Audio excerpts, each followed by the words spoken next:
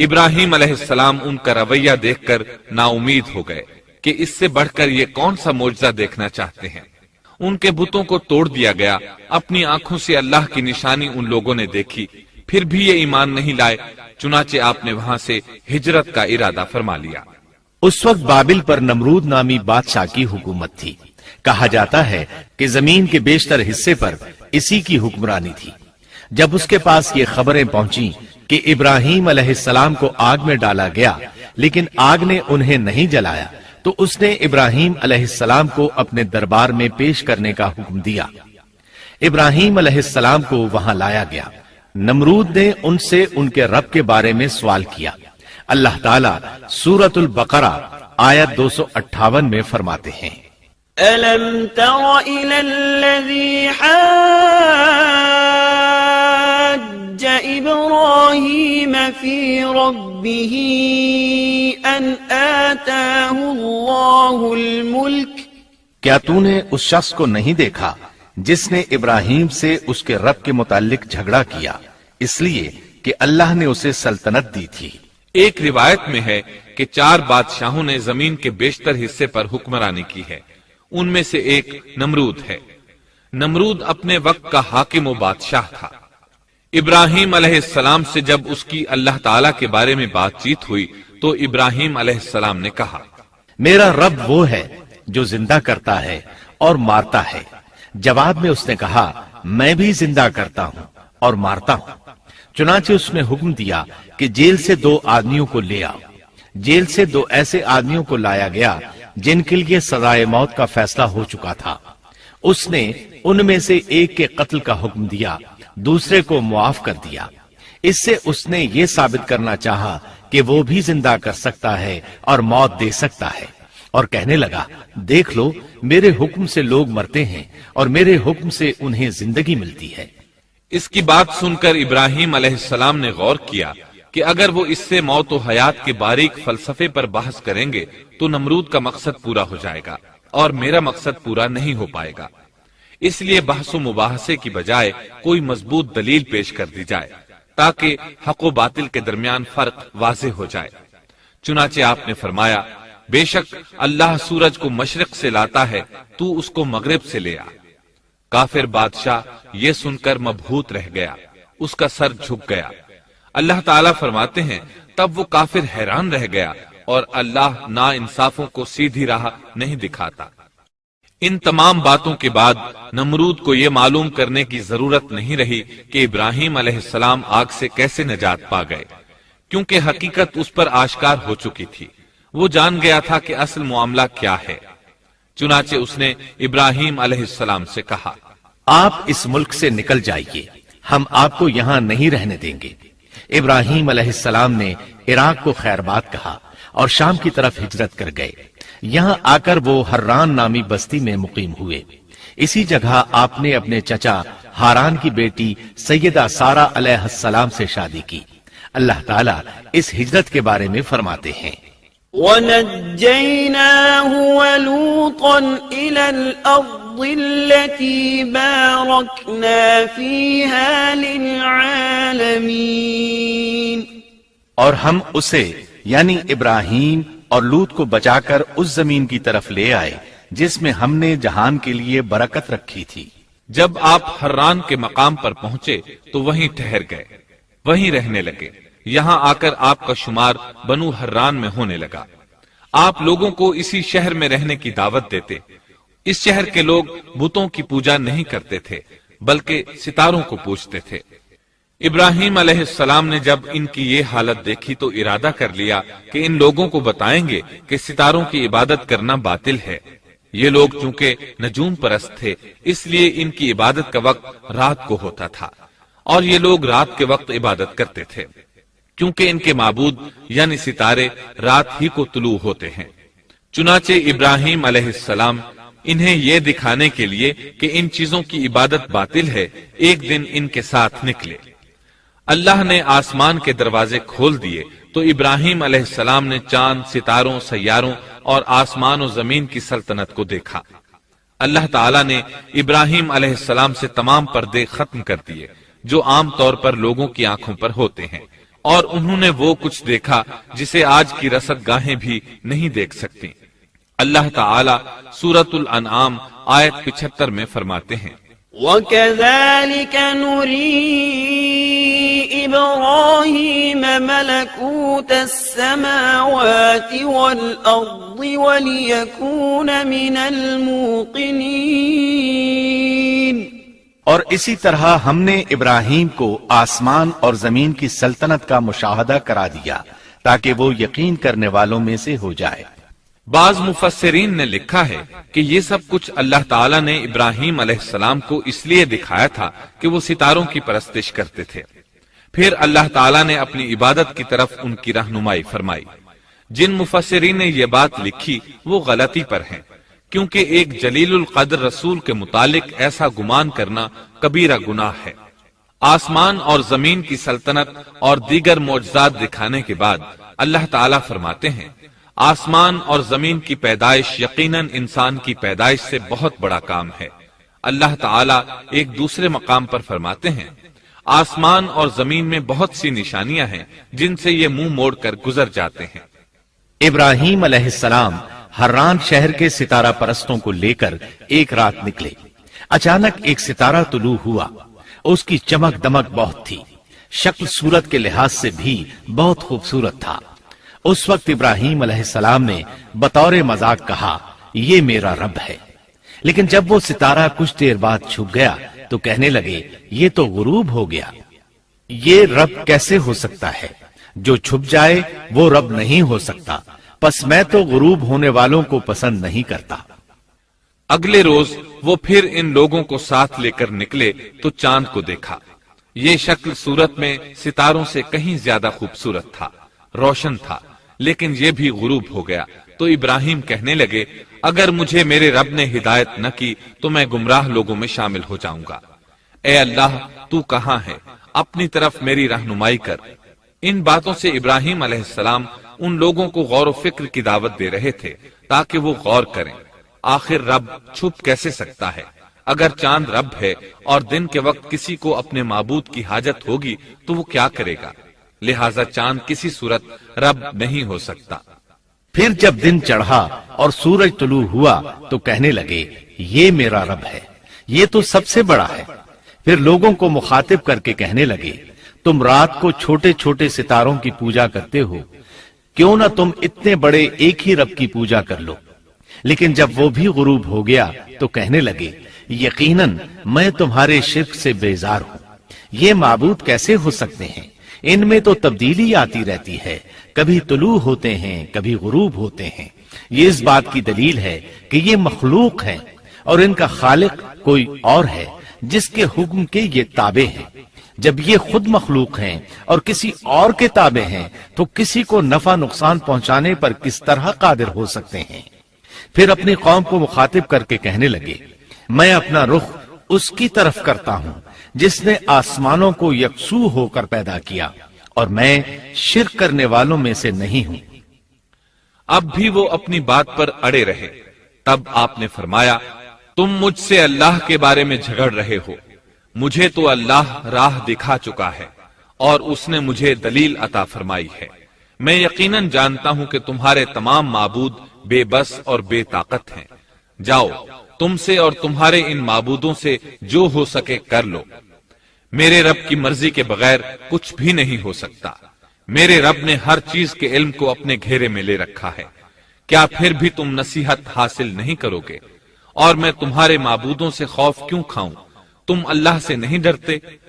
ان کو اللہ کا شریک ٹھہرا رہے ہو، اللہ نے اس کی کوئی دلیل نازل نہیں کی۔ اگر تم میں صحیح علم ہے تو تم ہی بتلا دو کہ ہم دونوں جماعتوں میں سے امن کا زیادہ حقدار کون ہے؟ امن انہی کے لیے ہے جو ایمان لانے کے بعد دین کو شرک سے خلط ملط نہیں کرتے۔ حقیقت میں ہدایت یافتہ وہی لوگ ہیں۔